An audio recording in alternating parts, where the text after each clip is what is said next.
Pray, the art studio. Here is a short story about Julian, an artist who discovered that changing the picture was not the same as changing the mind that painted it. Julian owned a bright little studio filled with canvases, brushes, jars of color, and paintings stacked from floor to ceiling. He loved to paint. He also loved to correct. If a horizon looked crooked, he straightened it. If a shadow seemed too dark, he covered it. If a face looked unhappy, he painted on a smile. One morning, Julian entered the studio and discovered dozens of unfinished canvases waiting for him. One was titled My Future. Another read What They Think of Me. Another was called How Things Should Be. In the corner stood a very large canvas labeled The Problem. Julian rolled up his sleeves. I'm going to fix everything today. He began with the problem. He painted faster, more money, better weather, helpful people, perfect health, everyone agreeing, everything going according to plan.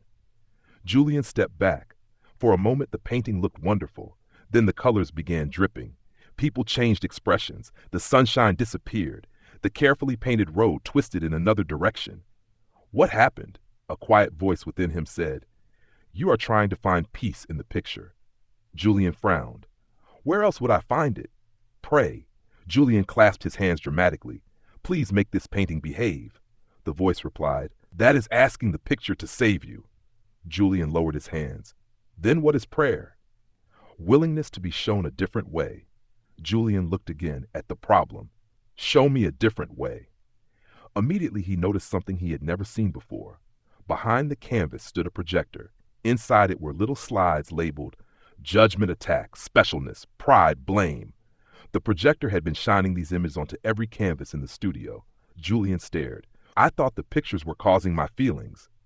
You were looking at effects and calling them causes. He walked to another canvas. It showed someone who had disappointed him. Julian grabbed a red brush. They need to change. The voice asked, Fault finder or truth finder? Julian stopped. What?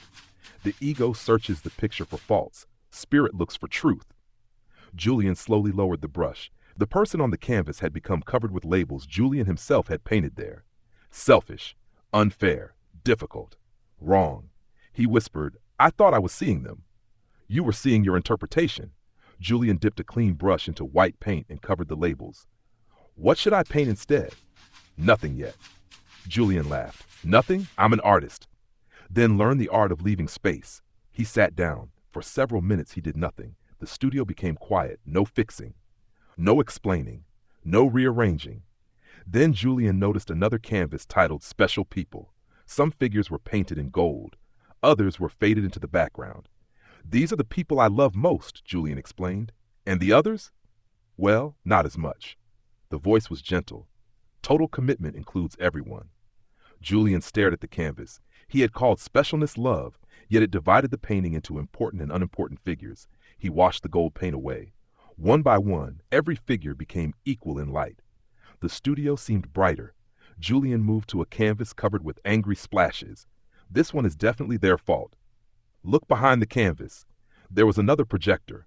Inside it was a single slide. Attack thought. Julian sighed. So I threw the paint and then blamed the canvas? Yes. That is embarrassing. It can also be funny. Julian laughed. For the first time, he stopped treating the studio like a courtroom. Whenever another disturbing picture appeared, he began using a simple prayer. Show me a different way. Pray when the picture frightened him. Pray when the picture pleased him too much. Pray when he wanted to control the outcome. Pray when he was certain he already understood. Pray, pray, pray.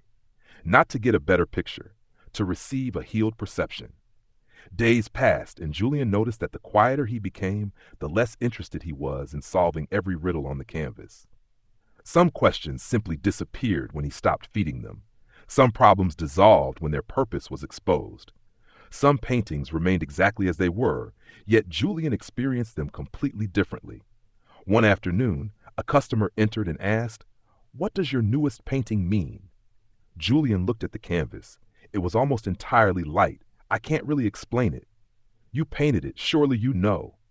Julian smiled. Truth cannot be fully described. It can only be experienced. He placed the brush down. For years he had believed a meaningful life meant arranging the right pictures, the right people, The right places, the right outcomes, the right story. Now he understood that form was not the answer. Peace, happiness, and joy were not hidden inside an idol waiting to be painted perfectly. The internal link had always been there, listening, waiting, offering another way.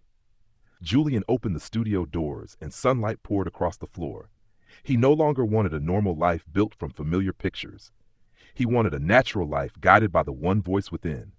Above his easel, he painted three simple words: pray, pray, and underneath, show me a different way. Then Julian picked up his brush, not to protect an old picture, but to let kindness move through his hands. May we sing, rest, and dance our way home together.